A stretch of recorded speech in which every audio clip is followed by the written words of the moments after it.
I was one of Eric's students, and to that end, a lot of what I have to say about Eric could be said by countless others. To the extent that I can, I'd like to speak on their behalf too. I could probably tell you about 100 stories about Eric, but I've settled on 3 that are A, suitable for a funeral, and B, that hopefully captures something in his life. Story 1. The first of these stories takes us back to the early 1990s, when I was an undergraduate student at the University of Leicester. Around that time, I was seriously thinking of dropping out. I was in a long-distance relationship, I was a lovesick puppy, I had a girlfriend down in Dover, and I was forever driving down to Dover. I was beginning to think that I wasn't cut out for university, I didn't have the right stuff.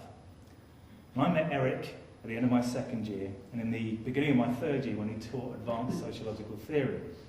He really was an inspirational lecturer, but an even more incredible seminar leader.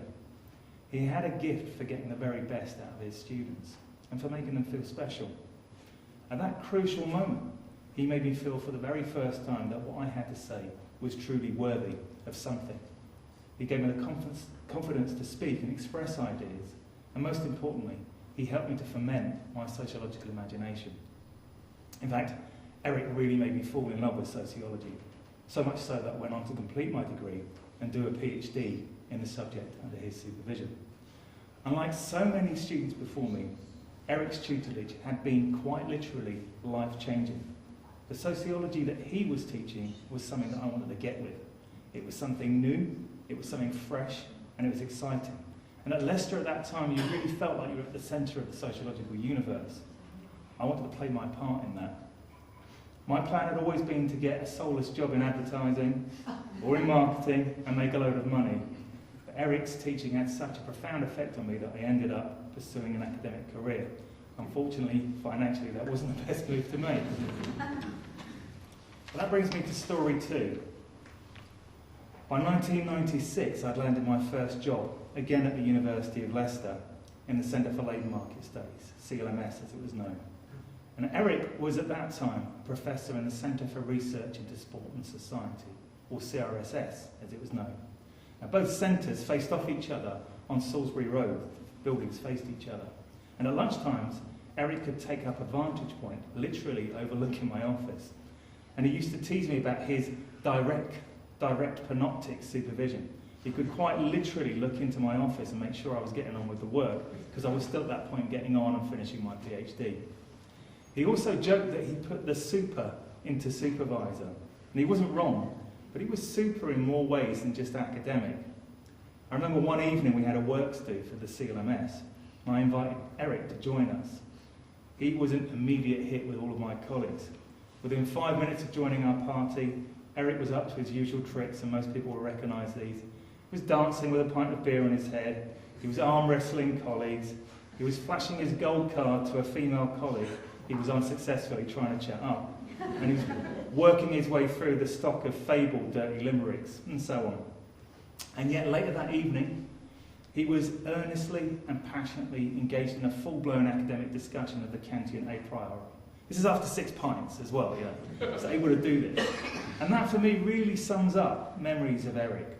He had this incredible killer combination of immense personal humility and enormous intellectual ability.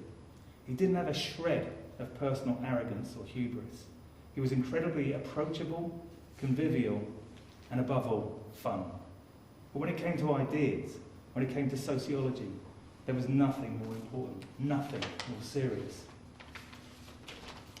My third and last story relates to just a few years ago. I had a hiatus down in London. I was working at Brunel University, and I was lucky enough to come back to Leicester, now working in the Department of Sociology as it was then, where I'd been a student. And I got to see Eric for lunch 2 or 3 times per week, at good times. It always amazed me that he would make the enormous effort it took to traverse Queen's Road and Victoria Park with his 2 dodgy hips and his walking sticks. It became a kind of familiar sight to so many. It was easy to forget that that was quite a feat for Eric around that time. But he did it, and he never complained about it. And shortly after my return, Eric, on Stephen Mennell's recommendation, was awarded a much-deserved honorary D.Litt from the University of Leicester. And I remember at the end of that ceremony saying to Eric, "Eric, you're a star." And his reply was this: "I'm not a star, I'm a moon."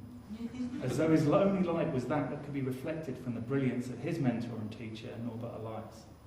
But of course, Eric was a star in his own right.